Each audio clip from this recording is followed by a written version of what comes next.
Assalamualaikum warahmatullahi wabarakatuh. Bismillahirrahmanirrahim. Nahmaduka ya ghafuru ya syakuru. Mashalli wa sallim barik ala sayyidina maulana Muhammadin wa ala alihi wa sahbihi asma'in nama ba'du.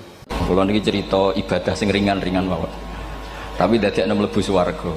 Amin. Terus kula badhe cerita siji mazhab Hasan Syadzili. Terus Hasan Syadzili niku tarekah sing dianut Gus Wafi. Kula nggih beberapa kali dapat ijazah saking Mbah Mun, saking bapak kula. Di antaranipun nggih pesen teng Gus Wafi, sebagian lewat kula ziarah teng Baruzak nggih.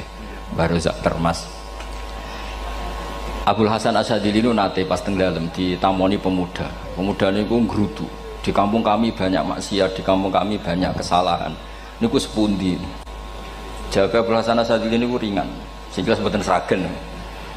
Contohnya mboten sragen. Sakjane nggih persis, tapi zaman niku dereng ngeten sragen. Kok tenggen kula kathah maksiat ngeten-ngeten. Jawabe Abdul Hasan Asyadzili enteng ngoten.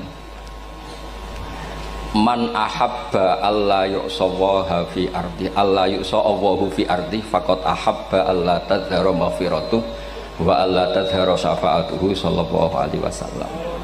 Dadi wong bayangno donya ora ana salah iku padha karo ora kepengin roh ghafure Allah Subhanahu wa taala. Mulane mazhab Syadzili paling bandel, ngurusi wong bandel paling bandel nggih mazhab Syadzili. Angger kiai Syadzili iku ora umate macam-macam. Mulane teng Indonesia niku penak, sing keturunan putih seneng nabi, sing ireng nggih seneng nabi, sing ora keturunan nggih seneng nabi. Mulane setan niku bingung. Nyangkone sing seneng nabi keturunan putih tok, sing seneng keturunan ireng ya seneng nabi, sing ora keturunan ya seneng nabi, sing lakenan ya seneng nabi. Jadi kelompok itu kathah sangat. Ini penting kalau aturaken mergi madhab Syadzili niku pancen dados pembanding madhab Sayyid Abdul Al-Haddad. Madhab Abdul Hasan Asyadzili niku sing paling masyhur diriwayataken dening Shahibul Hikam. Mergi Ibnu Athaillah As-Sakandari muridé Abdul Abbas Al-Mursi, Abdul Abbas Al-Mursi muridé Abdul Hasan sinten Asyadzili. Niku madhab ingkang bener-bener jadi pembanding. Mergi teng bab husnudzon niku beliau itu pakar. Orang itu bisa yarjuwa hawal yaumil akhir. Orang itu bener-bener dibikin nyaman mbek Allah mbek Rasul. Misalnya ngeten, sampean sowan Allah iku kudu arep-arep disangoni. Kena arep disangoni berarti nganggep Allah iku medhit. Mulane tomak niku penting. Tapi mbek pangeran aja mbek wong, tapi mbek pangeran mbek. Dados limangka yarjuwa hawal yaumil akhir. Riyen niku zaman kula alit. Niku anggere ana santri lunga iku sanggu sak umbalan. Mergo yakin kiai iku nyangoni. Lho diyakini nyangoni iku keren, berarti diyakini lomo. Lha kok yakin mlebu neraka, berarti nganggep Allah gak Rahman Rahim. Mulane yakin mlebu napa? Swarga. Mok modal urun maulid sak dirham ora urun malah entuk. Terus niki rontok-rontok salah tapi semoga-moga itu sepura pangeran. Nggih wau. Nak sampean bener niku sifat ghafuri Allah nganggur, nggih. Kerhane efektif ana sing salah. Mulane wonten cerita wonten tiyang teng multazam donga ya Allah kula paringi mboten nate salah. Niku jawabe pangeran fa'ina adhu ghufra. Wong ora tau salah sifat ghafur iku nganggur. Niki cerita sing sampean aja niru kula. Niki cerita ilmu. Niku mazhab Abdul Hasan apa? Asyadzili. Benten madhab Sayyid Abdul Al-Haddad itu jalure khauf. Jadi dosa gede apa cilik? Ora ana gede, ora ana cilik. Ki aja delok sing mbok dosani, aja delok dosane tapi delok sing mbok dosani iku sapa. Misale Gus Wafi ngutus santri teng mriki, "Cung, tukokno rokok." Rokok itu barang makruh misal. Mestinya kan santri oleh bantah, niki kiai ku piye to barang makruh kok kon nuku. Tapi masalahnya kan arah dituruti ya gelo tenan. Jadi ojo delok kongkonane iku penting ra penting, tapi mukhalafah iku sababul fir. Misalnya kados kula niki teng mriki kan wonten botol minuman. Cung pindah rene itu kan barang sepele. Terus sampean takok urgensinya apa ya harus dipindah. Iku santri mangkelno to. Ya dipindah wae pokoke sing penting nurut iku cara pandang Sayyid Abdul Al-Haddad. Ki aja geman bantah pangeran senajan to perintahe sepele. Piye-piye mukhalafah ngono iku jenenge Nah cara Abdul Hasan Asyadzili nggih boten barang gede mbek cilik kudu ana bedane. Wong ana kabair ana saghair. Mosok WA janda beda mbek goncekno ya kudu beda. Wong WA tok kok padha mbek napa? goncekno iku kudu beda, kudu ana sawair, kudu ana napa? Kabair. Tapi cara Sayyid Abdul Haddad mboten delok sing mbok maksiati ku sapa. Sehingga khazanah kita niki penuh dengan ilmu. Mulane wonten bab ijtihad. Ijtihad niku ruangannya luas sekali. Ya kula bolak-balik nyontokno. Kula sakniki kan jare wong akeh kiai gedhe. Jare wong akeh kula niku kiai gedhe. Nek diundang manakipan tangga yo bingung. Ora teko sawane iki gedhe sombong diundang wong cilik ora teko. Teko iku mahjubno kiai sing ora tau pahayu. Kuwi bingung. Nyatane kula ora teko nggih do matur nuwun Gus. Athok kula mboten lakon. Nah kula teko kan mesti ordere teng kula mboten. Cara sing tok pitik gedhe nggih kula, salam templek gedhe nggih kula. Berhubung kula ora teko ngresgani tiyang kathah. Saiki misale ten takok, kiai gedhe diundang musala cilik kesunatan teko apa makruh teko? Cara ijtihad, cara sampean makruh teko napa kesunat? Kula misale diundang ning Sragen ning musala Penceng. Kula niku sunat teko napa haram teko? Haram ya bener nggih haram ya. Setuju haram. Mergo mahjubno ya haram setuju niku. Itu ijtihad. Ijtihad itu ranahnya itu karena nggak bisa ditebak. Ijtihad itu nggak bisa ditebak. Kalau gak ada cerita kata tentang ijtihad, niki betapa umat Rasulullah umat sing bejo, pilihan-pilihan ijtihadnya dibenarkan. Masyhur tenggene cerita Bani Quraidah. Nabi ngendikan, engkau kue jogeman sholat asar kecuali sampai neng kampung Bani Quraidah. Ternyata kurang 2 kilo atau 3 kilo matahari itu mau terbenam. Sebagian sahabat sholat sebelum sampai Bani Quraidah karena takut sampai Bani Quraidah sudah kodok napa asar. Sebagian tetap sholat di Bani Quraidah meskipun sudah kodok asar. Ketika lapor Nabi semuanya dibenarkan. Semenjak itu ada pintu sing darani pintu napa ijtihad. Mengenai kalau bolak-balik cerita, wonten kiai nak tangkok, cung kowe ngaji mek sapa? Ngaji kalian tiang niki. Kiaimu tahu nangis mboten? Lereni ngaji mek kiai ra iso nangis, berarti atine atos. Nak Abdul Hasan Asadi takok cung kowe ngaji mek kiai sapa? Kiai fulan. Tahu guyu mboten nate. Lereni kiai ra iso syukur mbok jeni. Kiai ra iso syukur kok mbok jeni. Karena itu masalah ijtihad. Nggih masalah napa? Ijtihad. Ijtihad itu polanya enggak jelas. Wonten kiai ora gelem mulang wedok nggih kathah, alasane wedi fitnah. Wong pancen iman pas-pasan mawon nembe wong ayu ya bingung. Tapi nak diwalik, nak kiai ora gelem mulang wong wedok, terus sing mulang wong fasik, aliran sesat iku ya repot. Kowe ngerasa paling gak sesat. Ya sudah seperti itu masalah-masalah napa? Ijtihad. Nah, kalau tak cerita saat ini balik cerita tentang Burda. Burda nu nak ngelem Kanjeng Nabi. Niku pancen dielmoni tenan. Kalau niku Burda berjanji tiba niku setengah hafal. Pancen riyen mbah kula buyut-buyut kula niku pesene ken hafal tiba, hafal berjanji, hafal Burda. Nggih mboten ngengken ngapal loh, tapi karena sering baca akhirnya hafal. Kalau beri beberapa contoh, ngelem niku nak mboten dielmoni itu kualitasnya tidak bagus. Tapi kalau dielmoni itu kualitasnya bagus. Kalau beri contoh begini. Saya itu kalau pidato atau khutbah atau ngaji, apalah terserah istilah jenengan atau ceramah. Biasanya kalau seneng istilah ngaji, niku mesti ikuti sing gampang mawon. Wa ala alihi wa sahbi ajmain. Ajmain itu kalimatun fariqah bainana wa bainasyiah. Fa innana nukrimu jami'as sahabat. Ajmain itu kalimatun fariqah, kalimat pembeda. Kita ahli sunnah wal jamaah akramu jami'as sahabat. Ada kelompok sing akramu sahabian wa ahanu sahabian akhir. Sehingga ajmain itu harus kita baca. Itu karena itu kalimatun fariqah, kalimat pembeda. Kata-katanya hanya ajmain. Begitu juga berjanji. Berjanji itu nak ngelem Nabi niku wa ba'du fa aqul wa Muhammad bin Abdullah bin Abdul Muttalib wasmu Syaibatul Hamdi Humitat Hisaluhus Saniyah. Karena ketika Rasulullah memaklumatkan jadi Nabi itu problemnya itu nasabnya siapa? Orang-orang yang di Palestina, di Israel, di Yordan, di Syam kalau dulu itu alamatnya Nabi itu harus turunan Ibrahim. Ibrahim sementara orang Syam menurut pengetahuan orang-orang Yahudi Syam. Maka saya berjanji menunjukkan dulu kalau nasabnya Muhammad itu ini. Terus sampai warafuhu ilal khalili Ibrahim, terus ila dzabih Ismailan nisbatu wa mun tamah. Terus setelah itu terus beliau ngendikan wa adnanu bila raibin inda dzabil ulumin sabiyah ila dzabihi ismail nisbatu wa mun tamam. Terus ketika berjanji di Karang itu sudah ada faham-faham yang seakan-akan babahnya Nabi itu ada masalah. Terus beliau ngendikan ini Syaibatul Hamdi, Sayyid Abdul Muthalib itu orang yang ketika buka Ka'bah, buka Zamzam, saurip-uripe muji pangeran. Terus banyak lagi wasumi'a fi sulbihin Nabi sallallahu alaihi wasallam dzakarallaha ta'ala walab. Mbah yang ini bahkan dengar ketika Nabi masih di punggungnya membaca tasbih. Terus sampai fa'azim bihi min ikdin ta'allaqat kawakibud durriyah wa kaifala wa sayyidul akramu sallallahu alaihi wasallam wasitatuhumun tak. Nabi itu orang suci, makanya harus lewat rahim yang suci, harus lewat bapak yang suci, mbah yang suci, sampai ila khalilir rahman Ibrahim alaihis salam. Makanya terus dinagumkan nasabun tahsibul ula bikhulau, terus tarokus sifaha falam yusibum aruhu min adami wa ila abihi wa ummihi. Karena kabeh sonal ismihi, semuanya itu untuk menjaga asmanya Nabi Muhammad sallallahu alaihi wasallam.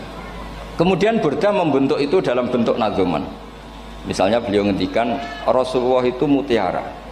Jadi ketika dakwah berpola ya baik, ketika tidak berpola juga baik. Beliau cara muji Nabi faddurru yazdatu husnan wa huwa muntazimun. Namanya mutiara ketika diuntai pasti sangat indah. Tapi terus-terusannya itu wale sayangku suqadron ghairu muntazimi. Tapi namanya mutiara, mbok berserakan pun tetap indah. Jadi unik. Berarti ketika beliau uji Nabi dakwah tertib pernah.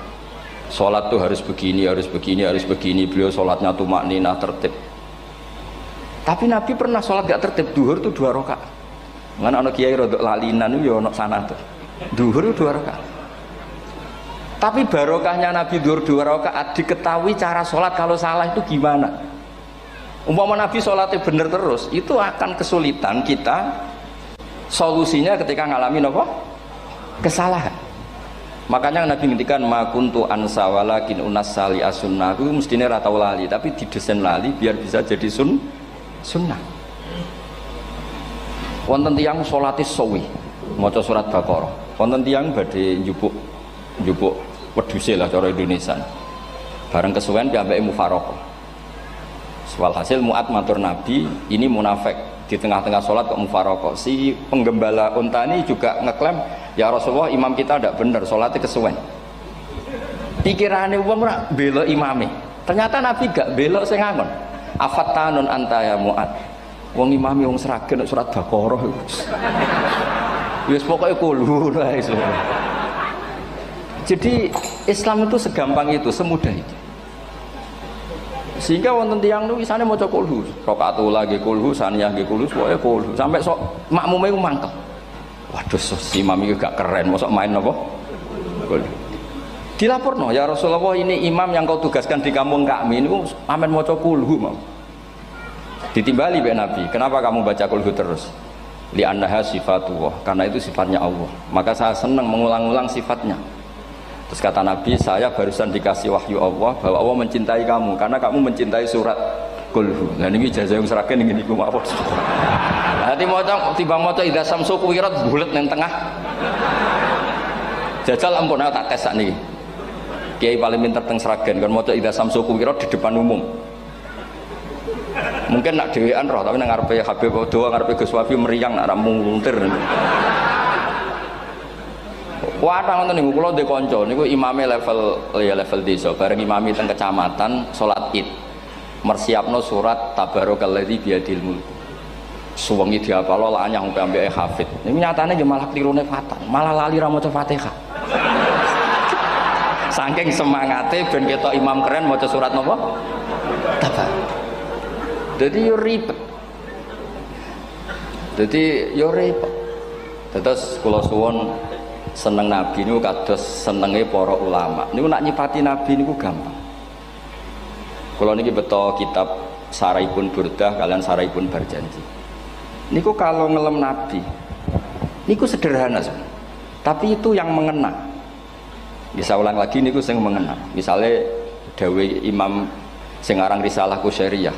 Tegene Bukhari ini cerita Bukhari. Nanti semua nabi ketika di akhirat tuh nafsi. Jadi roh prahara kiamat itu pun gak dinyali mau muni nafsi. Nabi ini cek kober ngendikan ummati umat. Ketika semua nabi ku pelo wis ra iso muji pangeran, Nabi Muhammad di depan Allah tesih saged muji. Fa ahmaduhu bima hamida allamani ha rabbi. Ketika nabi lain sudah tidak punya nyali bilang alhamdulillah, Rasulullah masih punya nyali bilang alhamdulillah.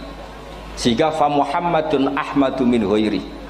Hampir semua ulama ngendikan ahmadu yang Muhammad itu af'al tafdil. Fa Muhammadun ahmadu min ghairi. Ketika nabi lain sudah tidak bisa atau tidak punya nyali memuji Allah, Nabi Muhammad masih berani memuji Allah ketika mahsyar. Karena logikanya begini, kira-kira pikirannya nabi-nabi itu wis kiamat, berarti amal wis ditutup lah, buku wis tutup. Tapi pikirannya Nabi Muhammad boten ngoten. Allah itu tidak diganggu oleh apapun, tidak kena atau tunduk sama konstitusi apapun. Sampean ra iso ketemu Allah, Allah nih pun akhirat, jenengan pun boleh macam-macam nih, pun tutup buku boten saged. Rahmatnya Allah tidak bisa dibatasi oleh akhirat. Saya ulang lagi, rahmatnya Allah tidak bisa dibatasi oleh akhirat. Makanya Nabi tetap berani mengajukan syafaat meskipun sudah finish, sudah akhirat sudah finish. Sehingga Nabi muji-muji Allah, akhirnya Allah ngendikan ya Muhammad irfa' ra'sak wasal tu'tah wasfa'tu syafa'. Sudah Muhammad, kamu minta apa tak kasih. Saatnya beliau minta hak napa? Syafaat, disebut maqamam mahmud. Dan ini kula waos kitab kersane orisinil niki betapa sayangi Rasulullah sallallahu alaihi wasallam teng kita. Ketika nabi lain tidak punya nyali kecuali mikir dirinya sendiri, gini ku punya ngendikan nafsi-nafsi, Nabi Muhammad tasih gada nyali ngendikan apa ummati. Itu bukti bahwa nabi itu enggak pernah enggak mikir umatnya. Wala sawfa yu'tika rabbuka apa? Fatartu. Ini nabi cek jawab, fa la ardo wa wahidun ummati finnar. Kalau engkau memberi saya sampai saya puas, maka saya tidak puas dan satu dari umatku masih menjadi ahli napa? Neraka. Ini kalau waos nak sampean orang nangis ya kebablas ya. Ini cerita betapa Rasulullah Shallallahu Alaihi Wasallam. Niki jarang tiang maos niki gini. Niki kalau waos kersane tambah mahabbat dengan Rasulullah Shallallahu Alaihi Wasallam.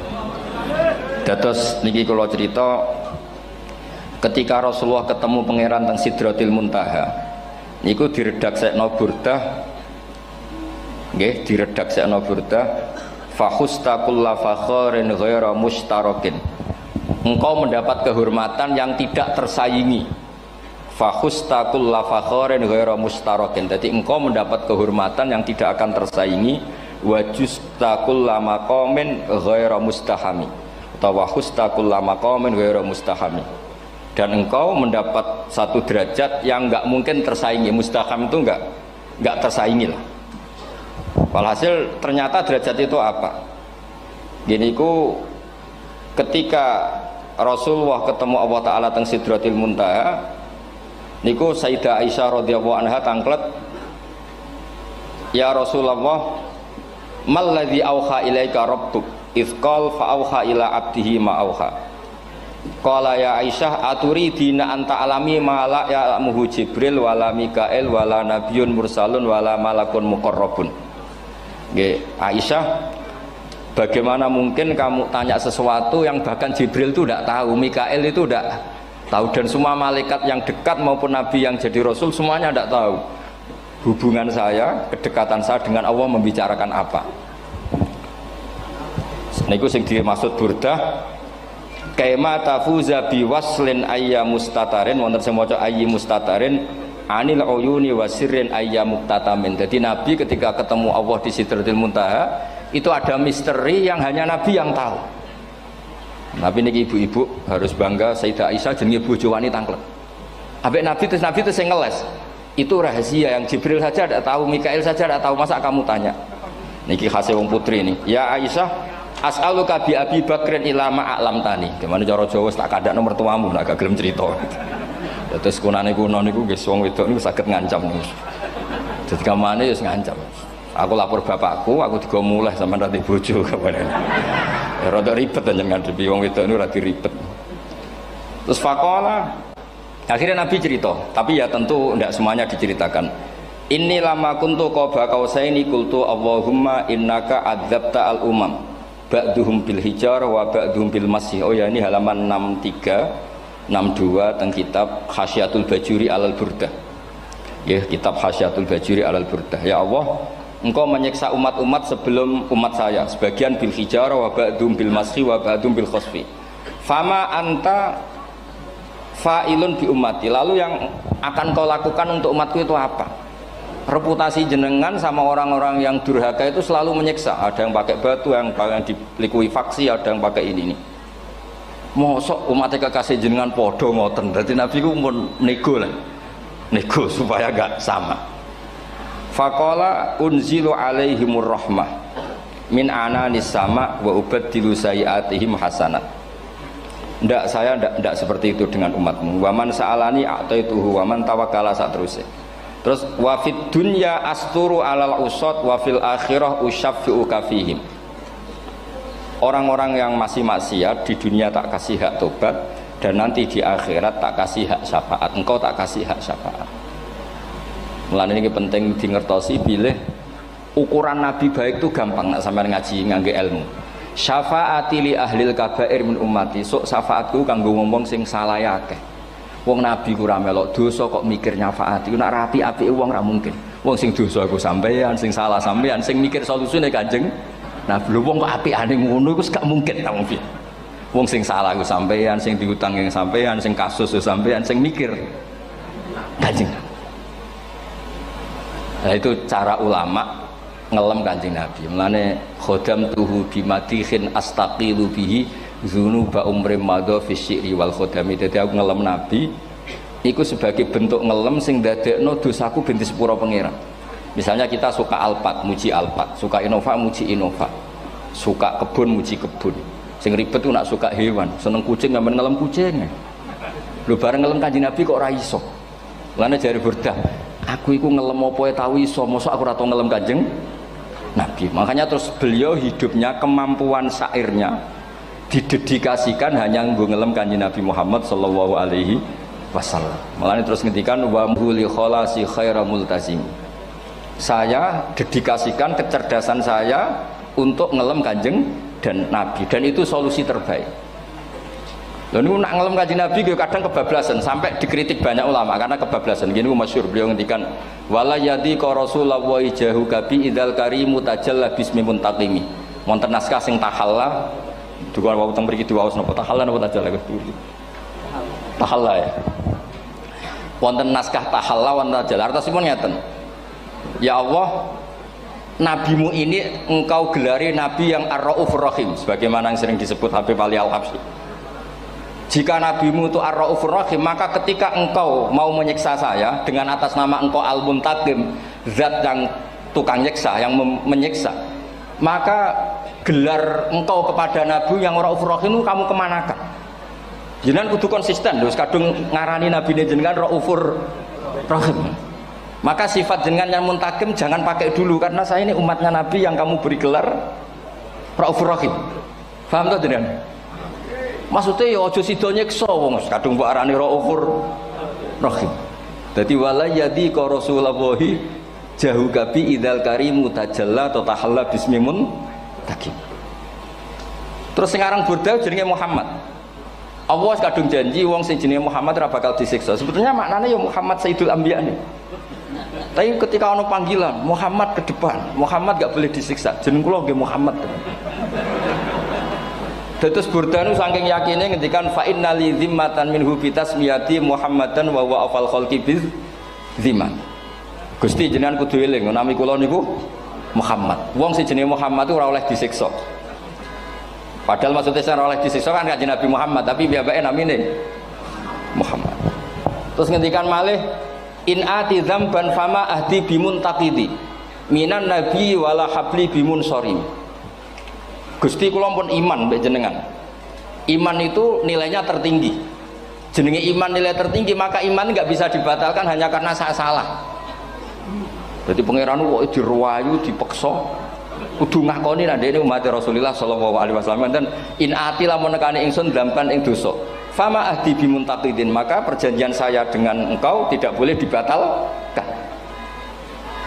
Itu termasuk hebatnya umat Rasulullah sallallahu alaihi wasallam, apapun salahnya niku tetap diakoni umat Rasulullah sallallahu alaihi wasallam. Mergo termasuk kelebihan Nabi niku gadah hak napa?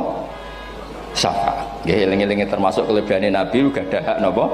Syafaat. Meskipun kita tetap khawatir jenenge dosa nggih istighfar, tapi aja dadi putus asa mergo napa in anti dzamban fama ahdi bimuntaqidhi minan nabiyyi wala habli bimun sorim. Terus niku cerita-cerita madhe ulama teng Rasulullah sallallahu alaihi wasallam. Mereka milih kata-kata sing wong apik eling terus. Nggih eling terus. Wau kados wau fadurru yasdadu husnan wa huwa muntazimu wa laysa yanqusu qadran ghairu mun. Jadi dulu tuh pernah ada faham-faham sing cara zahiri hadis iku abai nabi itu seperti ini cara zahiri hadis. Tapi ahli sunnah wal jamaah terus di pendapat bapak nabi ku min ahlil jannah. Mergo apa? Wa kaifala wa sayyidul akramu sallallahu alaihi wasallam wasitatul muntaqah. Nabi itu orang suci, pasti lewat rahim-rahim yang suci. Minal aslabi thahira ilal arhamiz zakiyatil fakhirah. Itu logika yang dibangun. Sehingga terus mantep baru kayak wau mau sedibak mau berjanji kiyakinan wong Islam an-nabi min abihi wa ila jaddi jaddi sampai Adam niku kabeh tarokus sifaha falam yusibhum aruhu min adami wa ila abihi wa ummi. Begitu juga masalah iman. Soal misalnya ada pertanyaan ilmiah, lalu Ibrahim gimana? Karena nanya Azar itu kafir. Zaman ada Nur Rasulullah sallallahu alaihi wasallam Azar belum kafir. Setelah intikal ke Ibrahim baru Azar kafir. Atau ada yang menjawab istilah abun di situ itu majaz. Sebetulnya Azar bukan bapak kandung tapi apa?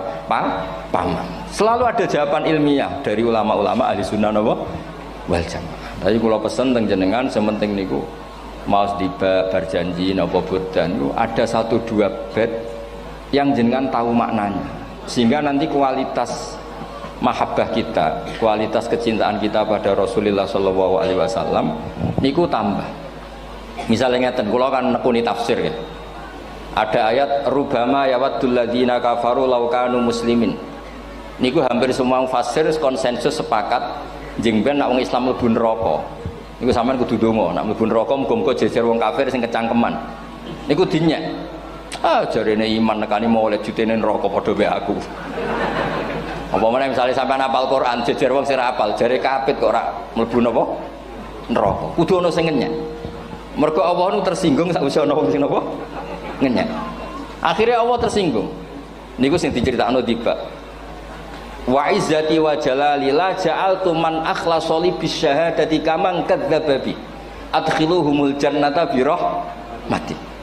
Ora iso wong dekne tauhid apapun salahe wong dekne ndek tauhid ora ngarah dadi ahli neraka selawase kaya wong kafir. La ja'altu ora bakal gawe sapa ingsun man akhlasa li bisyahadah orang yang tauhidnya benar kaman kadzdzababi sebagaimana orang yang tidak bertauhid sama saya adkhiluhumul jannata bi rahmati. Padahal Allah dilapuri malaikat, malaikatnya kira diprovokatif. Malaikatnya lapure wajadnahum asrafu ala anfusihim wa wajadna amalahum minadz-dzunubi ka'amsalil jibal. Jare pangeran wis timbang seputi Gusti, wanane salah tok. Reputasine salah tok. Zira annahum yasyaduna alla ilaha illallah wa anna muhammadar. Niku jawabe pangeran wa izzati wa jalali la ja'altu man akhlasoli kaman kadzdzababi adkhiluhumul jannata bi rahmati. Nah, lafat-lafat seperti ini kita akan punya harapan ketika ndelok umat sing carane iman tesih blepotan, carane salat cek blepotan, carane zakat cek blepotan. Kita selalu punya harapan barokahnya iman, barokahnya mahabbah ning Rasulullah sallallahu alaihi wasallam, mereka tambah hari tambah baik. Jangan beragama yang tidak punya harapan, karena agama ini bagi yang punya harapan. Dimangka yarjuwa wal yaumal akhir, bukan yang tidak punya harapan. Wong Kanjeng Nabi sekaruan Nabi orang terbaik dilarani wong Taif, disiksa wong Mekah. Niku malaikat usul kula siksane ya Rasulullah karena mereka menghina kekasih Allah. Mereka ada iman. Nabi masih punya harapan. Mungkin mereka ada iman.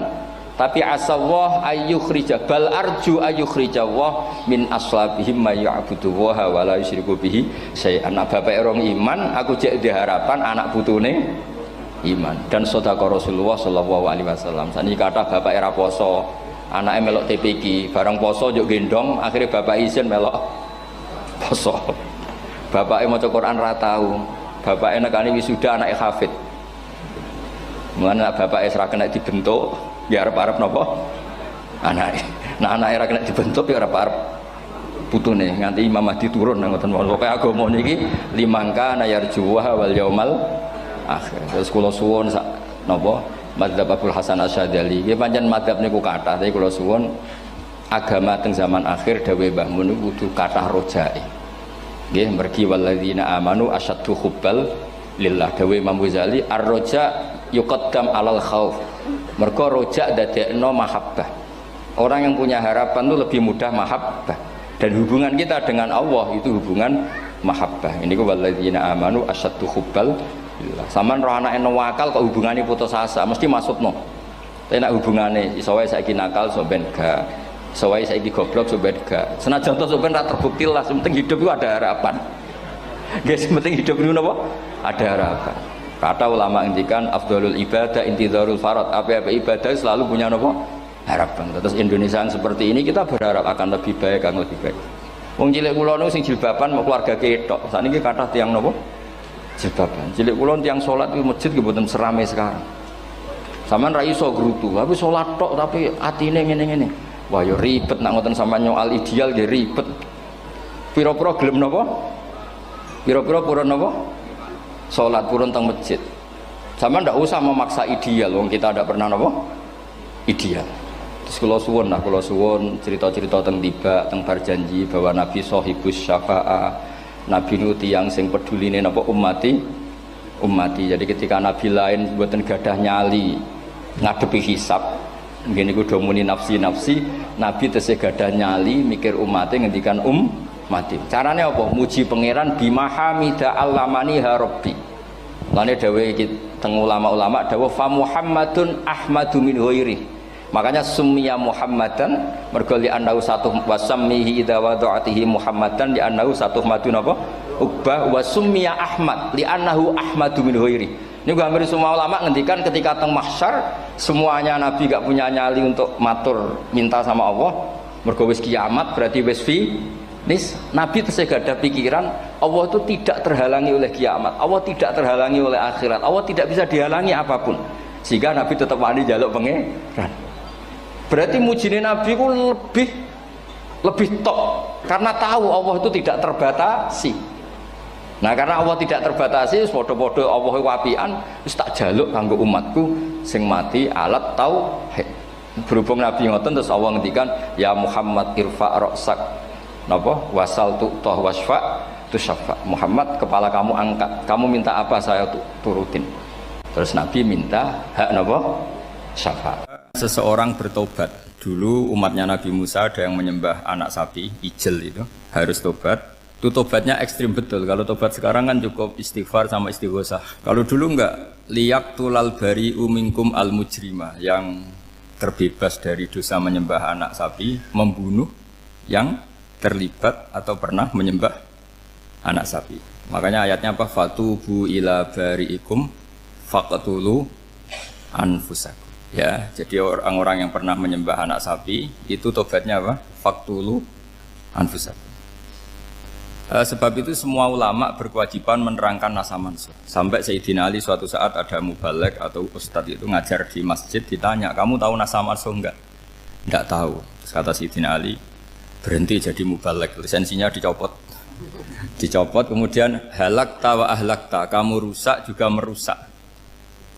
Kenapa demikian? Logikanya begini, semua nabi itu kan panutan. Saya ulang lagi ya, semua nabi itu panutan. Tapi kalau kamu tidak tahu nasaman, so jangan-jangan kamu ikut nabi sebelum kamu, yang nasahnya itu syariatnya sudah apa? Mansukhoh, sudah di nasah. Itu kayak kasus Sunda Wiwitan ini. Itu gak mau punya Nabi Muhammad karena kurang keren, kurang sepuh. Nabinya langsung Nabi Adam. Resikonya adalah beberapa aliran sesat itu, aliran yang kurang benar itu, zaman Nabi Adam kawinan otomatis sama saudaranya. Lalu masa sekarang kita membolehkan kawin sama apa? Kalau sama Nabi Adam mau tidak mau. Karena yang cowoknya ya bin Adam, putrinya binti Adam. Lalu Allah bikin satu sunnah yang suami istri itu harus beda, yaitu satu kandungan itu melahirkan satu pasang. Dan mulai dulu memang pasangannya orang jelek itu orang cantik. Makanya agak sial itu yang perempuan-perempuan itu. Memang mulai dulu gitu kalau cantik itu kesunatannya dapat jelek. Gitu. Nanti sama-sama masuk surga karena yang cowoknya ibadahnya syukur, yang ceweknya sabar. Itu nanti sama-sama. Nah kebetulan si Qabil itu ganteng sekali Qabil. Berpasangan dengan Labuda itu jelek gembrot, pokoknya tidak cantik. Enggak lah, kebalik. Qabil itu berpasangan sama Iklimah. Jadi Qabil ganteng, punya adik kandung namanya Iklimah itu cantik sekali. Yang Habil itu rapati apa? Berarti yang Habil apa? Ya rapati ganteng, berbarengan dengan Labuda juga rapati cantik. Nah karena tadi ya berarti Qabil bareng siapa? Iklimah, Habil, Labuda. Maka untuk kawin ini nggak boleh satu kandungan. Jadi dulu karena nggak ada perbedaan ibu bapak, mau tidak mau beda. Yang penting beda. Yaitu akhirnya apa? Qabil dapat Labuda, yang Habil dapat Iklimah karena beda kandungan. Itu sudah cukup. Nah, akhirnya kan nggak terima si Qabil. Masa orang ganteng dapat orang jelek. Jadi mulai dulu itu maunya orang ganteng ya dapat orang cantik, nggak terima. Tapi Allah ngatur seperti itu. Akhirnya terjadi percekcokan. Nah, dulu itu semuanya itu religius sehingga ukuran percekcokannya masih religi, yaitu ya gini saja, kita ngadakan kurban yang diterima itu yang menang. Ya ternyata dalam kompetisi itu yang menang siapa? Habil. Akhirnya Habil jadi menikahi siapa? Iklim. Kalau sekarang kompetisinya kan siapa paling kaya ya menang, lebih gampang. Nah kemudian bayangkan misalnya, ya saya ini menerangkan asa mansuh. Kita semua sering ngomong, sering berkoar-koar, sering menyarankan atau mewajibkan para nabi itu panutan dalam semua perilakunya. Ternyata ada beberapa perilaku yang sudah dinasah atau dihapus ketentuannya oleh syariatnya Rasulullah Shallallahu Alaihi Wasallam. Maka mengenali asa mansuh itu keharusan dalam ulumul Quran. Ya. Makanya Allah mengatakan apa? Manansah min ayatin aw nunsiha pasti na'ti bi khairim minha aw misli. Jadi saya nerangkan nasah masuk itu dua sesi. Satu sesi antar nabi, dua di internal syariatnya apa? Nabi. Sekali saja hari ini tok, sudah setelah itu anggap pinter sudah. Kalau sudah jangan tanya lagi. Nah, ada beberapa lagi syariat yang masalah metode. Dulu Nabi Nuh itu dibolehkan oleh Allah saking mangkelnya sama orang kafir. Saya ulang lagi, orang kafir itu kan biadab sekali, nempat buminya Allah, makan rezekinya Allah, kemudian mengkafirkan Allah. Pikirannya Nabi Nuh, orang biadab gini nggak layak hidup, itu pikirannya Nabi Nuh. Kalau dia pakai militer, tidak punya militer, ya pakai langit akhirnya. Pakai kekuatan langit, beliau berdoa, Rabbi la tadzar alal ardi minal kafirina dayyar. Innaka intadzarhum yudillu ibadaka wa la yalidu illa fajirong kafar. Ya Allah, mereka ini orang-orang kafir. Padahal pakai bumi engkau, pakai rezeki engkau. Matikan semua saja. Jangan sisakan satu pun. Karena kalau masih sisa, nanti anak turunnya ya gitu. Gennya gendo ya pasti melahirkan gendo. Gen. Wala yalidu illa fajirong kafar. Kalau kamu sisakan pasti melahirkan generasi gendo lagi, kafir lagi. Dituruti sama Allah. Kecuali orang 80 yang ikut Nabi Nuh. Nah, orang 80 yang ikut Nabi Nuh ini selamat karena iman. Maka generasi yang sekarang ini termasuk saya semua ini semuanya turunan orang iman. Maka kita ini punya dua status. Satu, Allah kadang manggil kita ya Bani Adam karena faktanya kita turunan Nabi apa? Adam. Panggilan kedua adalah zurriyataman hamalna ma'nu. Orang-orang sekarang itu pasti turunan orang yang ikut perahunya Nabi Nuh. Jadi nasab kita ini sudah steril. Sudah tidak ada nasab lewat kafir karena yang kafir sudah habis. Semua orang sekarang itu turunan Nabi Nuh, yaitu disebut apa? Zurriyataman hamal nama. Yaitu sekitar orang 80. Nah, oleh Allah Subhanahu wa taala syariat seperti ini pernah dituruti, yaitu akhirnya mereka mati semua kecuali orang 80 yang mukmin. Tapi uniknya Allah apa? Era Rasulullah Shallallahu Alaihi Wasallam, Nabi kita Nabi Muhammad itu diutus rahmatan lil alamin. Ketika Nabi didustakan, diusir, disakiti, malaikat gunung, beberapa malaikat sing ahli adab spesial eksekutor lah kira-kira gitu. Muhammad Kamu bilang saja ke saya, kalau kamu ingin orang-orang Mekah Abu Jahal CS, saya hancurkan. Tapi apa kata Nabi? Saya berharap kalau mereka belum iman, anak cucunya iman.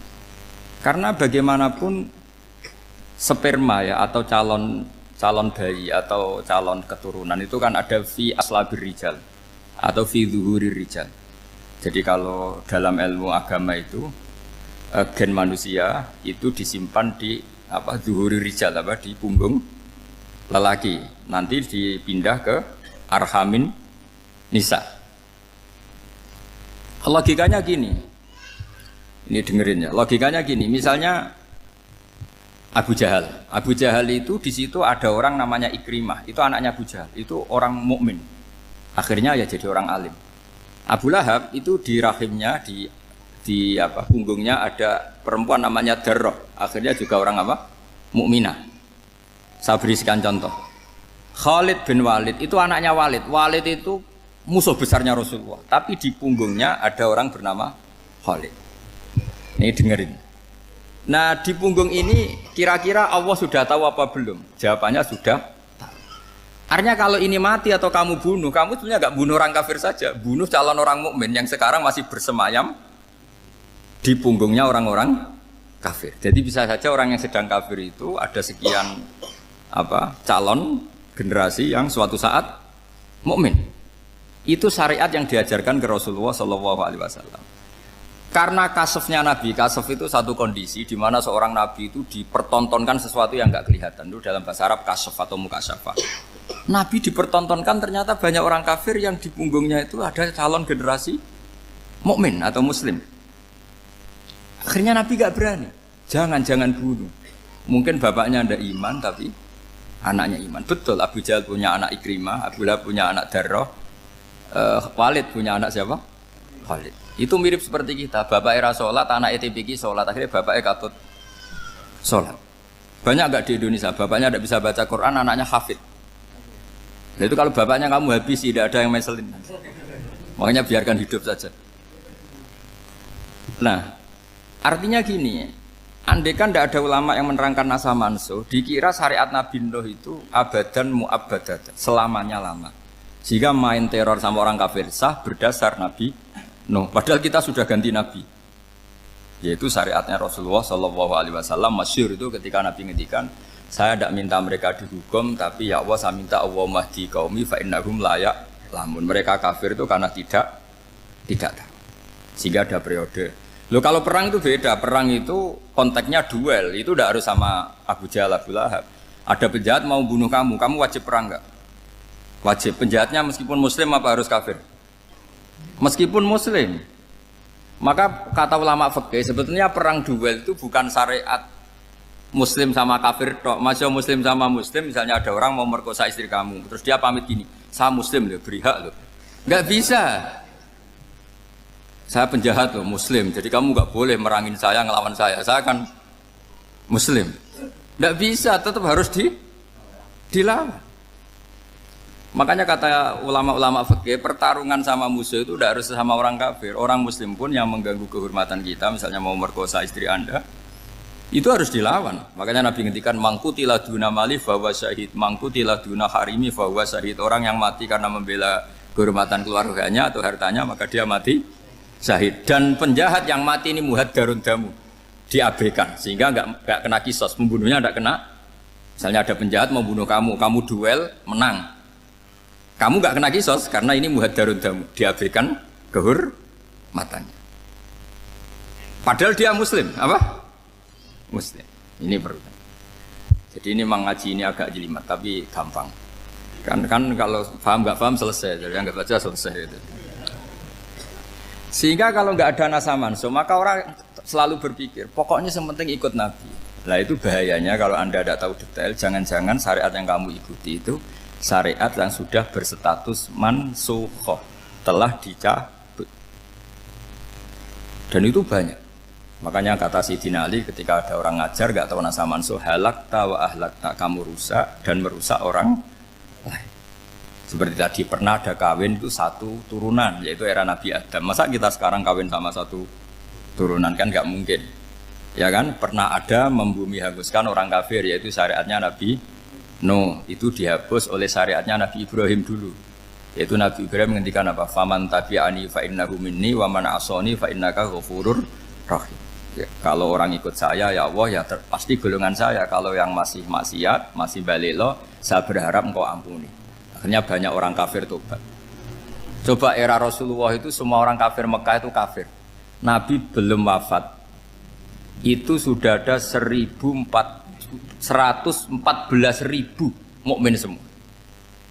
Jadi Nabi menangi mayoritas orang menjadi mukmin dari mayoritas kafir, yaitu disebut wara'aitan nasa yadkhuluna fi dinillahi afwaja. Andai kan Nabi Muhammad pakai syariatnya Nabi Nuh, bisa enggak mengislamkan orang sebanyak itu? Enggak bisa kan? Maka ini penting mengenali nasah mansur. Jadi periode cara wong Jawa maksud no tuntas. Robila tadar itu, pasot tuntas itu, menghabisi itu habis di periode Nabi siapa? No, syariat itu sudah enggak dipakai lagi. Yang dipakai apa? Faman tabi'ani fa innahu minni wa man asani fa innaka ghafurur rahim.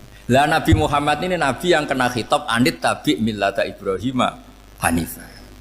Jadi masternya Nabi Muhammad itu mentornya Nabi Ibrahim. Sehingga syariatnya ya faman tabi'ani fa innahu minni wa man asani fa innaka ghafurur rahim. Tidak syariat Rabbila tadzar alal ardi minal kafirina daya. Jelas ya. Jadi mengenali nasa manso itu penting sekali karena kalau enggak Anda halakta wa ahlakta, kamu merusak diri kamu sendiri juga merusak orang lain karena menfatwakan hukum yang sebetulnya sudah berstatus mansukh. Hanya berdasar itu kan syariatnya nabi-nabi dulu. Syariat yang apa? Syariat yang enggak pernah terhapus hanya satu, usuluddin, yaitu tauhid, itu sama. Tapi kalau syariat itu beda-beda atau furu'iyah itu beda-beda. Yaitu tadi saya beri contoh era Nabi dulu kalau ada pakaian najis dipotong, dibuang. Era Nabi Muhammad dicuci. Orang kafir dihabisi oleh langit. Era Nabi Muhammad enggak boleh, bahkan didoakan Allahumma hdi qaumi fa innahum la ya'lamun. Di Qur'annya apa? Wa in ahadum minal musyrikin astajaraka fa'jirhu hatta yasma'a kalam Allah tsumma ablighu ma'mana. Jadi kalau ada orang kafir enggak boleh main dihabisin, mereka beri peluang untuk mengkaji kitab Allah. Hatta yasma'a kalam Allah. Kalau mereka sudah berpeluang ngaji, harus tsumma ablighu ma'mana, harus dijamin keamanan. Ya, karena apa? Dzalika bi annahum qaumul la ya'lamun. Bagaimanapun mereka memang karena tidak tahu. Nah, kenapa tidak tahu? Enggak. Karena tadi mereka tertutup oleh kultur yang beratus-ratus tahun. Mbah-mbahnya mereka menyembah batu, menyembah berhala. Ya tahunya itu ya Tuhan. Bagaimana Anda bisa menjelaskan sesuatu yang sudah beratus-ratus tahun kan tidak gampang. Maka ada periode dimaklumi, apa? Kalau era sampean kan, mosok waktu disembah saking gobloknya orang, kamu lahir kan sudah nyembah Allah, tidak nyembah batu. Bayangkan kalau kamu jadi mereka. Wong perut kamu saja disuruh makan pizza sakit kok, karena saking lamanya makan sambal kan gitu. Kamu bilang perempuan Indonesia saja cantik kok, saking lamanya jadi orang Indonesia. Padahal orang Indonesia tanyakan orang Eropa, cantiknya di mana? Kamu lahir di Afrika, bilang orang Afrika itu cantik, tanyakan orang Eropa, cantiknya di mana? Hitam gitu kok. Jadi orang itu pasti terkooptasi oleh sekelilingnya. Orang Afrika akan bilang wanita Afrika itu cantik. Coba tanyakan orang Eropa, cantik apa enggak? Belas. Orang Eropa yang kulitnya gitu kata orang Eropa indah, kata sampean koyok anaknya kebo katanya boleh jadi. Jadi orang itu akan terkooptasi oleh sekelilingnya. Bayangkan kalau semua orang nyembah berhala terus kamu ndak, alasan kamu apa? Kan menentang mayoritas. Dan itu berat. Maka dimaklumi oleh Allah, dzalika bi annahum qaumul la ya'lamun fi manah panyeruarah. Nah, pemakluman ini yang mulai sekarang terkikis. Orang main pukul saja enggak mau ngaji. Enggak mau ngaji Quran secara kafah. Jadi fatwanya Islam kafah tapi ngajinya Quran enggak kafah. Ngambil 1-2 potongan ayat dipakai dalil. Jadi Islamnya inginnya kafah tapi ngajinya Quran enggak. Kalau kafah ya hafal 30 juz itu. Kalau mau ya, kalau mau kafah ya hafal berapa? 30 juz.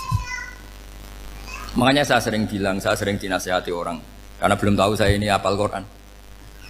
Bapak harusnya Islam itu kafah. Kata saya ya dimulai dari konsep Islam itu kafah dulu, apa ya hafal Quran secara kafah.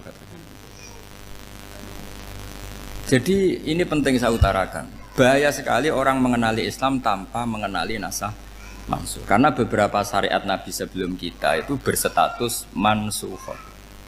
Terus contoh berikutnya, ini nasah mansuh antar Nabi apa khusus internal Nabi? Antar Nabi aja agak selesai nih sampai subuh aja agak selesai. Contoh yang paling keren mungkin cowok semua senang. Nabi Dawud dulu istrinya berapa? 99. Nah itu kalau masih halal itu kan berarti jenengan tuh punya istri berapa? Wah kan ngeri betul. Punya satu aja repotnya gitu apalagi berapa? Punya 99. Terus kamu bilang gini, ini kan syariatnya Nabi Dawud, Nabi kan bisa diikuti.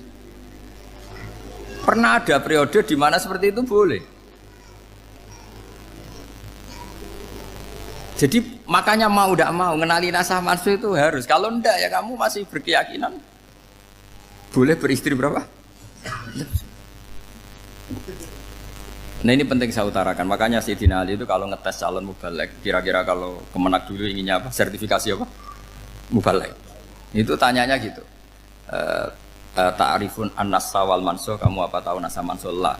Jawabnya Sayyidina Ali, halak tahu ahlak tahu. Kamu orang yang rusak. Karena tadi takutnya ada syariat yang sudah mansukhah dipakai. Itu tadi misalnya kita ini tidak umatnya Nabi Nuh, tapi pakai syariat Robbila tadar alal ardi minal kafirina.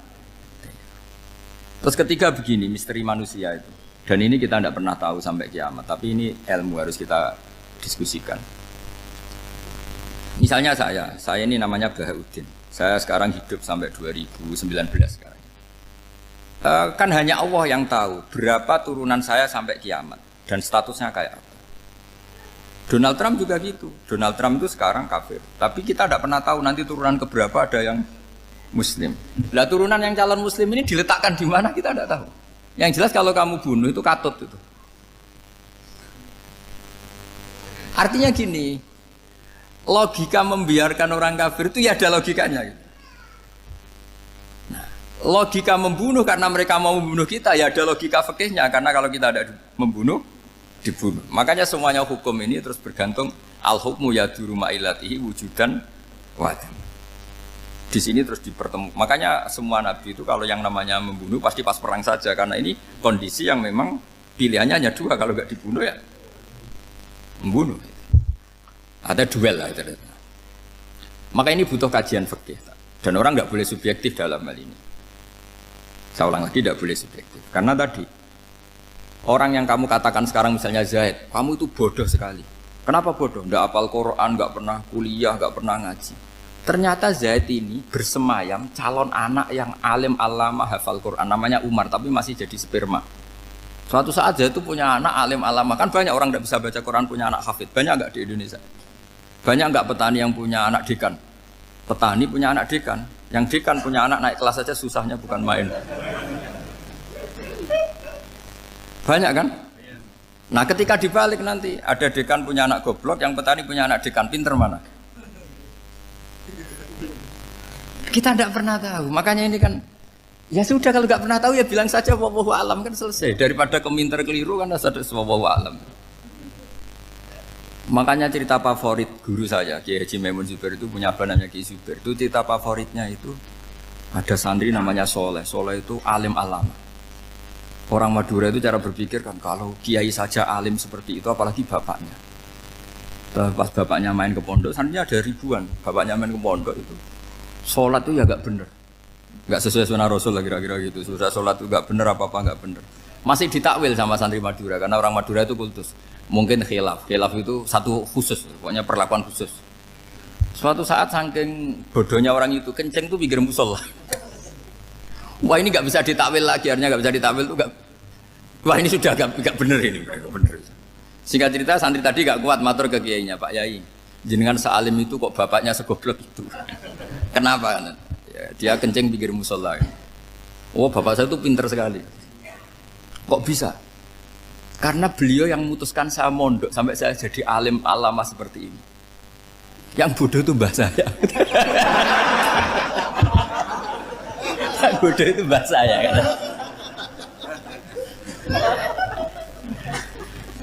Artinya gini, sekarang misalnya Anda dekan atau Anda rektor atau Anda profesor atau Anda kiai top mubalek kondang. Anda mau balik kondang terus punya anak, gobloknya bukan main. Atau apalagi anaknya ketangkep KPK. Yang satu anaknya orang bodoh jadi dekan. Kalau kompetisi ini pinter mana coba? Ada ahli metodologi tapi anaknya itu terlibat narkoba. Yang ini petani utun, anaknya dekan. Kira-kira kalau dikompetisikan pinter mana? Anaknya pinter petani tadi. Gitu. Yang ketika petani kamu vonis bodoh gitu.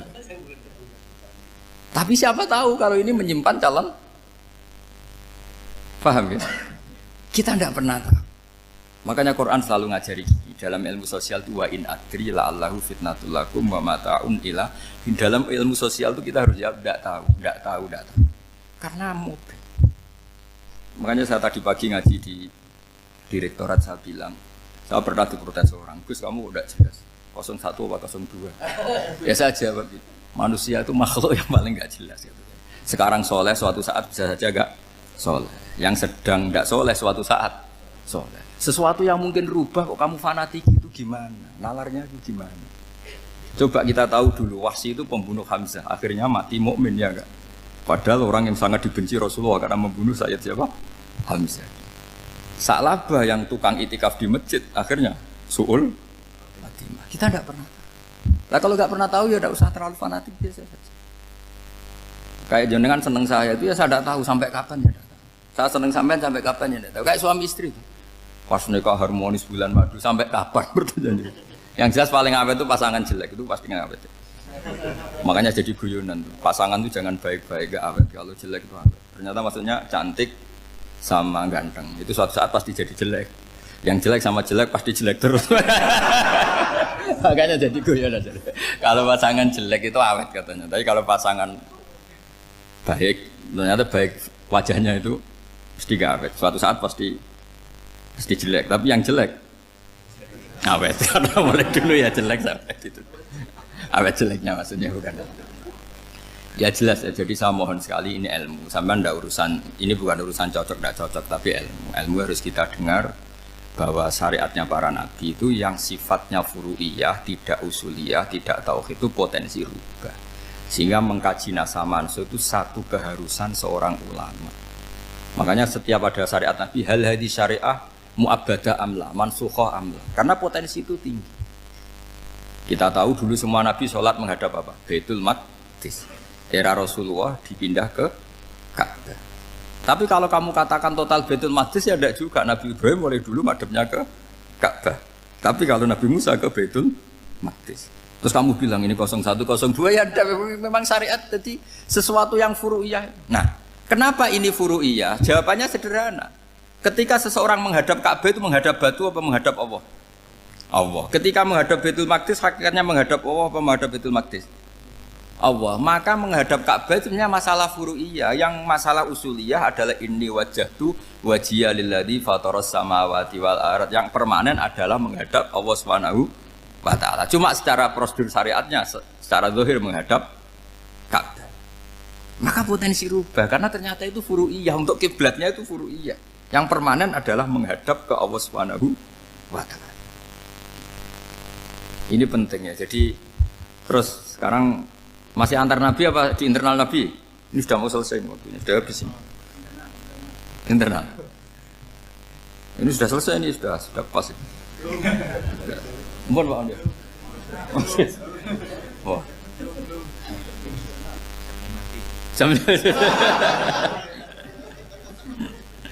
Ini sudah. Sampai mana tadi? Diteruskan apa enggak? Sudah ya, sudah kayaknya sudah. Biar kelihatan cerdas terus. Sekali pertemuan sudah pinter gitu. Berapa? Setengah jam sudah pinter. Yang internal nabi apa antar nabi? Internal ya, sudah sekarang ke internal. Kalau internal lebih banyak lagi contohnya.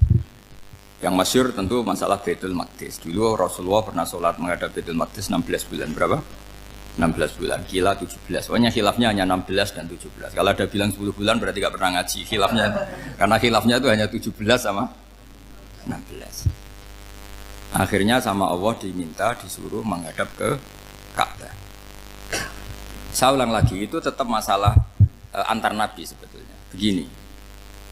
Makom itu kalau dalam bahasa Arab bukan kuburan. Kalau di Indonesia kan makomnya Sunan Bonang itu kan kuburan. Kalau makom dalam bahasa Arab itu sesuatu yang pernah dipakai singgah, itu namanya apa? Makom.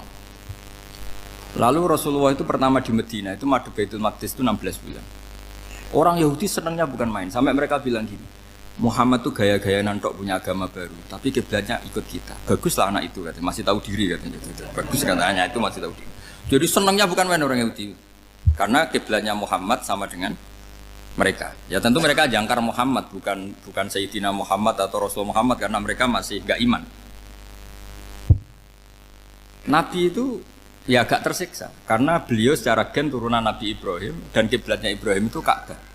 Agak tersiksa tapi sami'na wa ata'na tetap madhab ke Baitul Maqdis berapa? 16 bulan. Suatu saat Nabi Muhammad itu disuruh madhab Ka'bah. Ini dengerin. Akhirnya madhab ke Ka'bah. Apa yang terjadi? Orang Yahudi komentar gini, Muhammad itu gimana?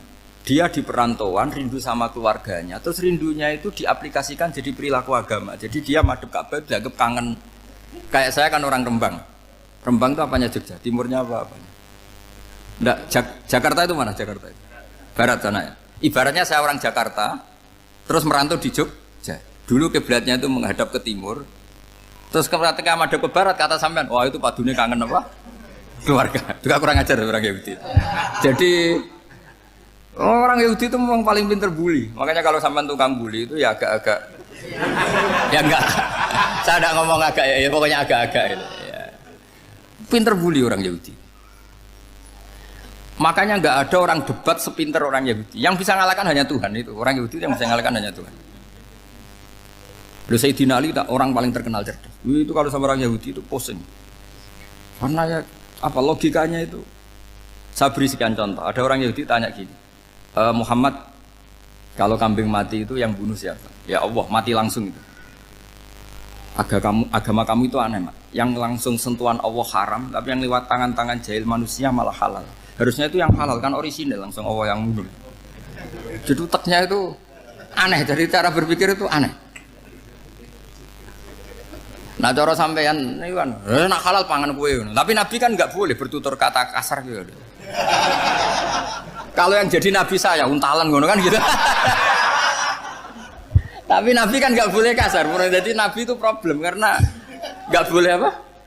Kasar. Kalau kita kan gampang, wis nak halal untalan kan selesai apa? Tapi Nabi nggak boleh kasar gitu.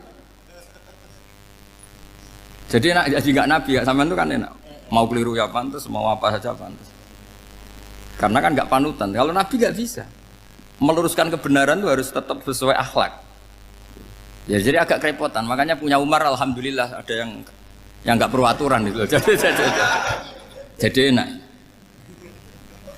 Jadi ya itu memang aturannya harus itu. Coba Nabi itu perang tapi nggak boleh bunuh. Kayak apa susahnya? Beliau jadi sasaran tembak tapi nggak boleh bunuh. Kalau sahabat kan enak, duel, relax, santai, bisa tarung. Kalau Nabi nggak boleh. Makanya Nabi meskipun ikut perang terus gak ada sejarah orang yang dibunuh. Ya, hanya satu peristiwa itu pun dibaca orang kafir, ditangkis Nabi, pedangnya kembali ke dia mati. Tapi gak ada yang Nabi. Karena Nabi kalau pembunuh nanti itu terus kayak pendekar kan, susah juga punya Nabi kok. Habis perang saya Nabi tanya, Muhammad habis perang berapa? 1000. Ya repot juga punya Nabi mantan apa? Pembunuh, meskipun yang dibunuh orang kafir. Tapi kan kayak apa ya? Fitrah manusia itu akan menolak kepemimpinan orang yang gitulah pokoknya nggak bisa diterangkan itu. Makanya Nabi itu nggak pernah bunuh, meskipun kayak apa musuhnya tapi nggak pernah bunuh. Untungnya di sekeliling orang-orang yang tadi.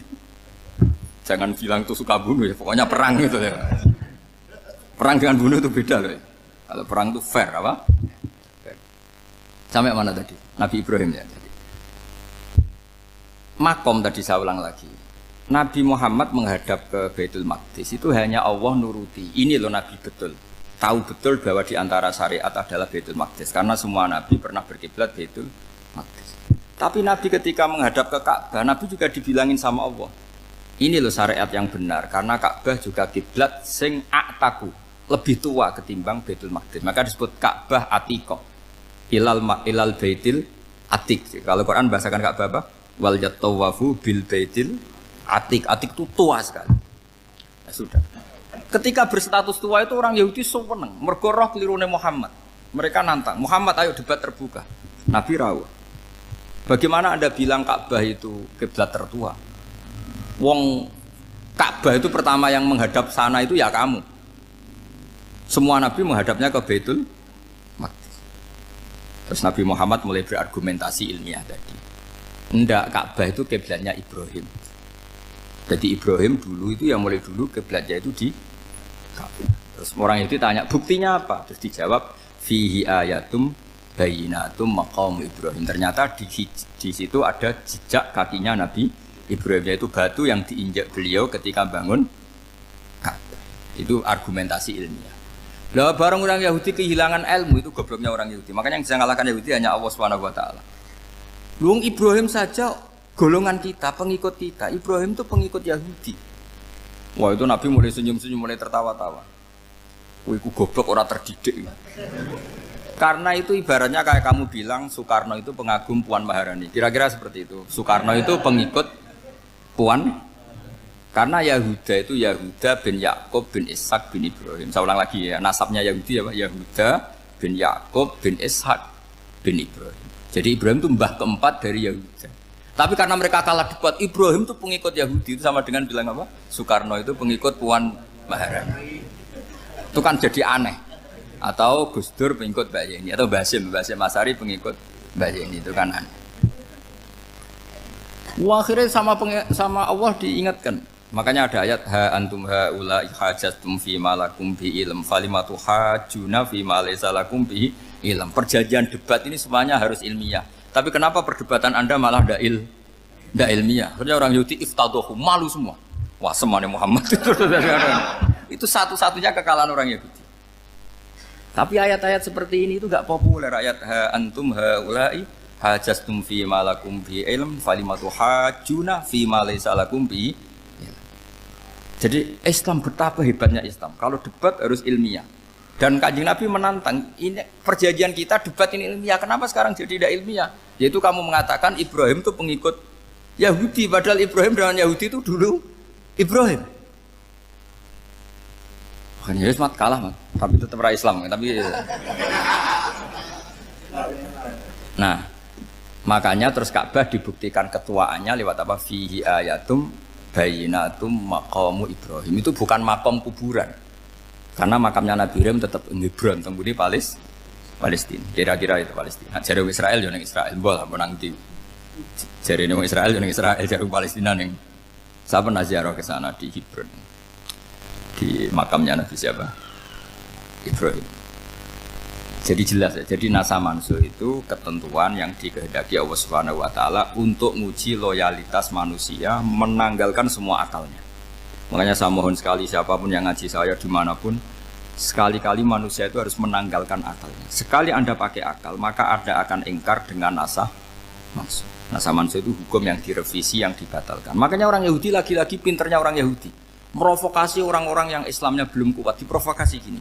Ungzuru ila Muhammadin tahayyara fi din yukhillu yawman wa yuharrimu ukhra. Lihat itu Muhammad, dia kebingungan cara beragama. Kadang bilang A, besok bilang B. Jadi nasa mansub dianggap satu bentuk kebingungan. Gak kurang ajar tapi. Wah, akhirnya sebagian orang yang murtad. Makanya nasa mansub itu satu peristiwa yang menjadikan banyak orang murtad. Karena diprovokasi orang Yahudi bahwa itu bentuk kebingungan Muhammad.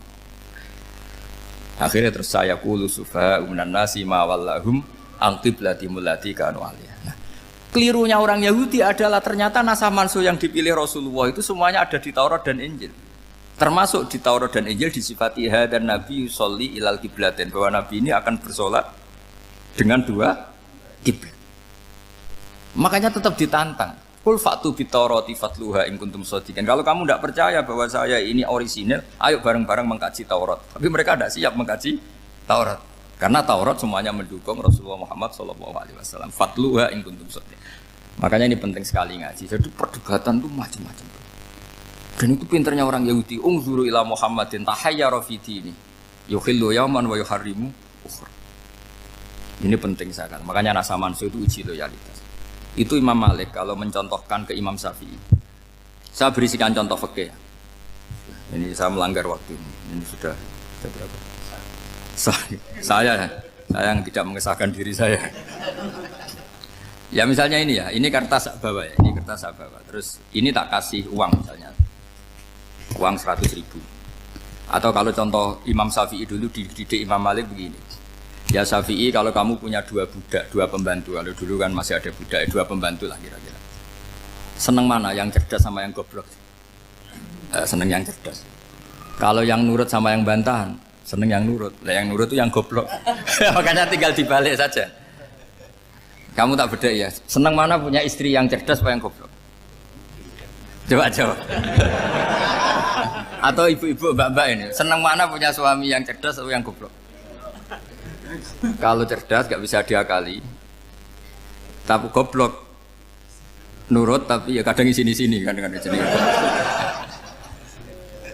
Nah, itu kan antar manusia. Masalahnya kita menghadapi Allah Subhanahu wa taala yang semua kita pasti bodoh. Kita menghadapi Allah Subhanahu wa taala yang semuanya kita pasti bodoh. Allah jelas ngendikan wa kanal insanu dzaluman. Jauhlah manusia itu banyak dolimnya. Dolim itu sifat mubalaghah. Kalau orang dolim sekali dolim, kalau sering zalum, kalau jahil biasa jahil, kalau banget jahili jahul. Bahasa Arab kan gitu memang.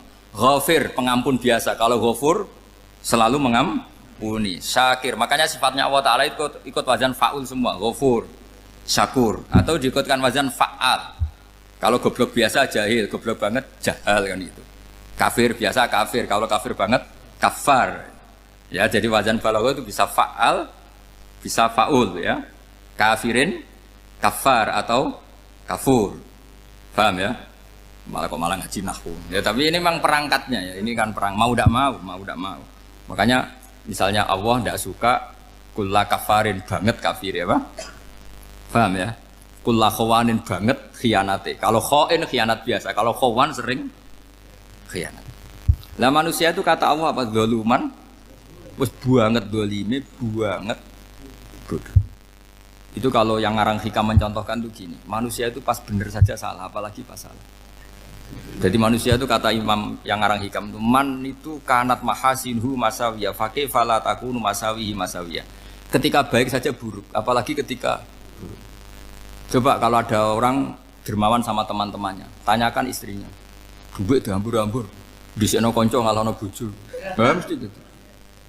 Teman yang sering silaturahim ke teman-temannya, kata temannya baik, senang silaturahim, tanyakan istrinya, oh meninggali wong gitu. Jadi manusia pas baik saja ada buruknya, apalagi pas buruk. Makanya dulu bapak saya ngajarin saya istiqomah ya apik ya, tapi kadang-kadang nak keterusan itu ora istiqomah ngangkangi orang ya tidak punya kesempatan. Misalnya ada imam masjid ngimami terus sampai tua sampai mau mati, itu istiqomah apa tidak memberi peluang yang lain? Tidak jawab aja. Jadi itu manusia. Jadi pas baik saja buruk, apalagi pas buruk. Kayak saya gini di sini ngajar baik, tapi saya ada tidak sopannya harus di atas. Padahal banyak orang sepuh, ada Pak On, ada beberapa yang kan terpaksa nggak sopan. Tapi sampean yang nyuruh, berarti sampean yang dosa. Kemarin saya minta di bawah supaya ganjaran saya utuh, ini gara-gara begini ganjaran saya ini agak terkredit terdebat itu karena itu. Saya teruskan. Jadi manusia itu punya sisi itu karena manusia itu dzalum dan jahul. Wa kanal insanu dzaluman. Problemnya ini ngadepi Allah yang selalu pinter, yang kita selalu bodoh. Misalnya gini, kamu ditanya Allah. Ini contohnya Imam Malik. Ikla hadi sokhra fa inna tahtaha dhahaban. Coba bongkahan batu itu kamu angkat, di bawahnya ada emas. Lalu budak yang pinter berlogika, oh disuruh buka itu karena ada emas toh. Berlogika. Kalau budak yang goblok enggak, ya disuruh ya diangkat saja. Ada emas apa enggak karena perintah ya diangkat. Yang satu nurut karena perintah, yang satu nurut karena ada emas, ada sesuatu. Logikanya suatu saat Tuhan tuh hanya bilang gini tok, ikla hadis sokhroh, batu itu angkat. Yang nurut yang goblok permanen tadi kan langsung ngangkat. Yang pinter, ini ada apa lagi Gusti kok harus diangkat? Ya gak ada apa-apa, nyuruh saja kata Allah gitu. Oh tidak bisa, sesuatu harus ada alasannya. Itu kira-kira mangkel loh agak. Oh mangkel. Nah, logikanya manusia seperti itu. Makanya dua murid pinter, di rakyat pinter, presiden ya susah mesti demo. Goblok ya susah sini uang. Ini kan nggak ada pilihan. Memang manusia itu nggak ada pilihan. Nah sekarang masalahnya gini di fikih ini saya kembali lagi ke fikih. Pertanyaannya secara fikih begini. Misalnya iddah. Iddah itu seorang perempuan ditinggal mati suaminya atau ditinggal atau cerai. Itu kan ada namanya apa? Iddah. Iddah itu memastikan apa tujuannya? Memastikan rahim itu steril dari mani atau sperma zaut awal. Supaya nanti kalau dinikah orang lain tidak terjadi ikhtilatul nasab. Oke, berarti iddah kita beri argumentasi secara ilmiah li baro'atir rohmi. Jadi misalnya Zaid menceraikan istrinya Sri dalam keadaan masih bisa haid. Iddahnya 3 kali masa suci. Wal mutallaqatu yatarabbasna bi anfusina salah satu guru. Lalu karena secara teori medis kalau haid berarti bukti tidak hamil. Apalagi kalau haidnya terulang-ulang sampai 3 kali pasti tidak hamil. Sehingga kalau nanti dinikahi orang lain pasti kalau ada anak ya anaknya zaud sani atau zaud kedua. Berarti alasan iddah li baro'atir rohmi. Oke, kita sok pinter, sok bijak. Pertanyaannya adalah, sekarang sudah baru 1 bulan, suaminya di Malaysia, nggak pernah ngumpuli. Dicek di medis juga berbukti tidak hamil. Apakah boleh tanpa iddah? Semua ulama mengatakan tidak boleh. Tapi ini kan rahimnya jelas bersih. Ya karena iddah itu nuruti perintah pangeran, pokoknya tetap iddah. 3 kali masa suci. 3 kali masa suci atau masa haid, itu ada perdebatan ulama. Tapi kan ini terbukti bersih Gus. Meskipun terbukti bersih, kata Allah harus iddah 3 bulan atau berapa? Kira-kira 3 bulan, 4 bulan ya tetap harus iddah. Kowe milih mana? Sok pinter, Gusti. Berhubung ini, pangeran mbok terangno gitu. Berhubung. Jadi Tuhan apa mbok wari? Berhubung Gusti. Ini jelas steril dari sperma zaut awal, enggak usah iddah Gusti. Sama aja kamu disuruh majikan kamu ikhla hadis sakhra, berhubung nggak ada apa-apa, nggak usah ya. Kira-kira mangkel nondak budak yang seperti itu. Mangkel. Maka dibutuhkan kebodohan dalam beragama. Betul itu memang. Makanya Nabi itu unik, pernah bilang itu gini, aksaru ahlil jannah al-bulhu, aki-aki penduduk swarga itu al-bulhu, wong goblok-goblok. Maksudnya goblok yang jenis ini, bukan goblok betulan maksudnya. Maksudnya goblok jenis ini itu ya tetap pinter, tapi pinternya dibuang, pura-pura goblok demi sami'na. Jadi saya misalnya kok pinter dan goblok tadi sekaligus, pinter dan goblok. Ya bah, ikhla hadis sakhra fa inna tahta hadaban. Tak angkat karena saya tahu di bawah ada emas. Tapi di hati saya sajane ya mergo perintah. Suatu saat kok disuruh Allah ikhla hadis sakhra, perintah ya tak angkat ya sudah. Jadi ya pinter ya goblok.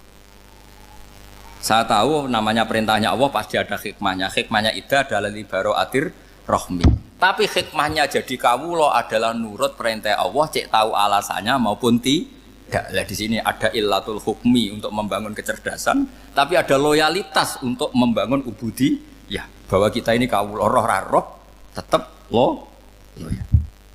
Makanya tadi pagi saya cerita Sayyidina Umar. Sayyidina Umar kayak apa cerdasnya? Tapi tetap ubudi ya. Yaitu Rasulullah SAW sering dibully orang kafir. Muhammad itu gaya-gaya nantok. Wong ora oleh nyembah berhala, ora oleh nyembah watu, jebule dekne nyembah Hajar Aswad. Karena dilihat dari jauh kan tetap nyium Hajar Aswad. Coba kalau kamu lihat dari jauh, kamu sujud dari jauh kan kayak sujud sama batu. Makanya Sayyidina Umar karena orang kafir masih cara berpikir gitu, tiap nyium Hajar Aswad itu komentar gedumel. Alim tu annaka hajarun la tadurru wa la tanfa. Walau la anni ra'aitu Rasulullah qabbalaka ma qabbaltuka. Aku ronake watu ya ora mandoroti ra manfaati. Kalau saja saya tidak melihat Nabi nyium kamu, saya tidak sudi nyium kamu. Jadi tidak berdoa doa mustajab itu tidak berutuh. Karena apa? Umar tahu ini masalah secara tauhid. Kalau saya doa di depan Hajar Aswad nanti dikira syirik karena berdoa di depan batu. Tapi kalau saya tidak nyium nyulayani sunnah Rasul yaitu nyium Hajar wis tengah-tengah nyium sambil gerutu itu sudah kompromi. Ya nyium tapi gerutu. Kayak apa? Makanya ya cerdas tapi ya goblok tadi ya cerdas. Itu uniknya Rasulullah. Jadi muji orang pintar ya sudah langit. Tapi Nabi pernah dalam satu hadis mengatakan aksaru ahlil jannah al-bulbu. Aki-aki penduduk swarga itu orang bodoh. Artinya orang bodoh itu bukan bodoh betulan. Dia meninggalkan akalnya demi loyalitas ubudiyah. Nah, untuk menutup sesi ini terakhir betul tak tutup setelah ini selesai. Untuk menutup itu bukti begini. Perang Badar itu perang yang nggak mungkin dimenangkan umat Islam karena orang kafir itu 1000 dengan pasukan full dengan peralatan perang full. Rasulullah itu tahun kedua Hijriah itu pasukannya hanya 313. Itu pun pedang itu untuk orang 5 itu hanya ada pedang 1. Jadi kalau mau dibaca orang, sih kamu nilai pedangnya aku. Itu kan nggak kebayang perang dalam keadaan seperti itu. Jadi mesti kalah, orang kok mungkin kalah, mesti. Tapi Nabi tetap bilang, saya ini disuruh Allah perang, ya harus berangkat. Yaitu perang Badar. Kata para sahabat, ya Rasulullah ini nggak masuk akal, sudah nggak usah perang, ini nggak masuk akal, mau setor nyawa. Sudah gitu dadaan, nggak ada persiapan. Lucunya apa? Sahabat itu ketika Nabi tetap berangkat. La akhrujanna walau waqti. Nabi menginginkan saya tetap berangkat meskipun sendi. Setelah Nabi berangkat sekian meter, tuh sahabat ikut semua. Kata Nabi, lah kamu kok ikut? Ya ikut saja. Kata kamu mesti kalah. Ya anggap saja setor nyawa. Demi loyalitas pada jenengan. Itu makanya nggak ada periode sebaik periode sahabat. Tapi yang gerutunya jalan. Karena gerutu ini bawaan ilmiah. Makanya kita loyal sama presiden. Tapi yang nggak cocok ya gerutunya jalan. Tapi bawaan mencintai Indonesia tetap jaga stabilitas. Itu bawaan cinta Indonesia, bukan cinta pejabatnya kadang. Gerutunya jalan, tapi bawaan loyal sama Indonesia tetap mengaku. Bawaan loyal sama Rasulullah tetap ikut perang, bawaan akal karena nggak masuk akal ya gerutu. Dan itu uniknya Quran itu mengapresiasi itu dan dianggap nggak masalah. Saya bacakan ayatnya. Kama akhrajaka rabbuka min baitika bil haqq wa inna fariqam minal mu'minina lakarihun yujadilunaka fil haqqi ba'dama tabayyana ka'annama yusaquna ilal mauti wa hum yanzurun. Peristiwa Badar ada peristiwa kamu itu keluar untuk perang. Sahabat kamu ngikuti, tapi mereka lakarihun, enggak senang sebetulnya. Karena enggak masuk akal. Ya geremeng tapi ya derek. Yujadilunaka fil haqq, mereka mendebat kamu dalam kebenaran. Jadi ya Rasulullah wong perang karuan kalah jenengan lakoni alasane nopo? Lah kok melok? Ya saya harus ikut jenengan Nabi. Itu unik. Kalau orang sekarang mana mau, kalau nggak masuk akal nggak mau melakukan. Coba misalnya istri kamu belajarnya dikurangi, anggap saja petualangan latihan hidup di masa lalu, nggak mau. Padahal petualangan itu hal yang indah. Petualangan itu kan hal yang indah, kan nggak mau. Oh ngirit aja alasan. Tapi lucunya kalau dijak camping bermiskin-miskin di hutan mau. Karena karpe dhewe, tapi nak suami yang ngongkon. Ayolah seminggu ini kita model miskin, anggap saja petualangan masa lalu. Enggak mau. Karena pinter, apa? Coba kalau bodoh. Ya ngono ya apa-apa Mas. Tapi resikonya nak bodoh, pas kamu sakit ya dibiarin. Karena dia melihat sakit kan biasa, namanya manusia. Makanya ini pilihannya susah, hidup itu maksud saya makanya ini. Jadi uniknya Quran gitu, Quran itu membolehkan psikologi manusia. Makanya Allah ngendikan kutiba alaikumul qital wa huwa kurhul lakum. Ya saya tahu kamu tidak suka perang. Allah yang ngakui wa huwa kurhul, enggak apa-apa. Tapi ketidaksenangan kita harus dilawan demi mengikuti Allah dan misalnya perempuan Allah juga gitu, wa ashiruhunna bil ma'ruf. Gauli istri kamu muamalah secara baik. Kata Allah fa in karihtumuhunna fasa antakrahu syai'a wa ja'alallahu fi khairan katsira. Mungkin ada watak yang kamu tidak suka, tapi di situ ada kebaikan. Allah ngaku yang namanya suami mesti ada watak yang enggak suka dari istrinya. Juga sebaliknya lebih banyak lagi yang suami istri kamu tidak suka watak kamu. Juga enggak suka hidung kamu, wajah kamu banyak lah enggak disuka. Tapi demi kestabilan negara suami istri ini, mereka loyal, justru itu bagus. Maka jagalah ilmu, juga jagalah loyalitas. Itu yang perlu saya utarakan. Jadi makanya agama ini dibangun dua. Satu kecerdasan hikmah, yaitu ya al-hukmu ya duru ma'ilati wujudan wa adalan. Tapi juga ada ubudiyah, bahwa agama ini milik Allah. Maka sami'na wa ata'na. Karena begini logikanya, saya ulang lagi masalah batu. Iqla hadis sokhra fa inna tahta hadaban. Terus saya angkat. Pembantu saya ngangkat. Dia saya gaji atas nama apa? Nurut kan? Atas nama menemukan emas apa atas nama nurut? Nurut, karena emas itu juga penemuan saya, milik saya. Ngangkat batu yang nggak ada emasnya juga atas nama nurut. Jadi rapot yang saya berikan ke pembantu saya itu tentang nurut dan tidak nurut. Saya kan tidak peduli dengan cerdas dan tidak cerdas. Itu kan tidak sesuatu yang menguntungkan saya. Nah Allah juga gitu. Kecerdasan kamu, pinter kamu itu tidak menguntungkan Allah Subhanahu wa Ta'ala. Karena Allah itu tidak butuh pinter kamu, cerdas kamu. Allah hanya butuh mental ubudiyah kamu. Makanya Allah mensifati nabinya hanya subhanalladzi asra bi abdihi, karena status tertinggi manusia adalah sifat hambaan. Makanya ya Tuhan nafsul mutmainnah irji'i ila rabbiki radhiyatam mardiyah fadkhuli fi ibadi. Berstatuslah sebagai hamba baru wadkhuli jannah. Nah kalau kamu berstatus hamba ya harus baik, gak usah kalian bantah. Coba kalau kamu rasional, ya Allah kenapa bikin surga nanti-nanti? Engkau kan bikin sekarang, ngapain repot-repot nanti? Jadi kacau semua agama. Makanya yang perlu didahulukan adalah status ya Tuhan nafsul mutmainnah irji'i ila rabbiki radhiyatam mardiyah fadkhuli fi ibadi. Masuklah berstatus sebagai hamba saya. Khasnya hamba tadi, ya cerdas karena semua yang diperintahkan Allah pasti ada hikmahnya. Tapi kecerdasan ini kadang kita tinggalkan demi loyalitas ubudiyah. Bismillahirrahmanirrahim. Rabbi shrah li sadri wa yassir li amri wa hlul 'uqdatam min lisani. Bismillahirrahmanirrahim. Babu tahrimi dzulmil muslim. Utai bab nerangno harame zalimi wong Islam. Wa khadlihi lan menghinakan muslim, wa ikhtiqarihi lan nyepelekno muslim, wa tahrimi dzulmil wa khadli wa ikhtiqari wa damihi lan ngaramno zalimi dami muslim, wa irdihi lan harga diri muslim, wa malihi lan dunyane muslim.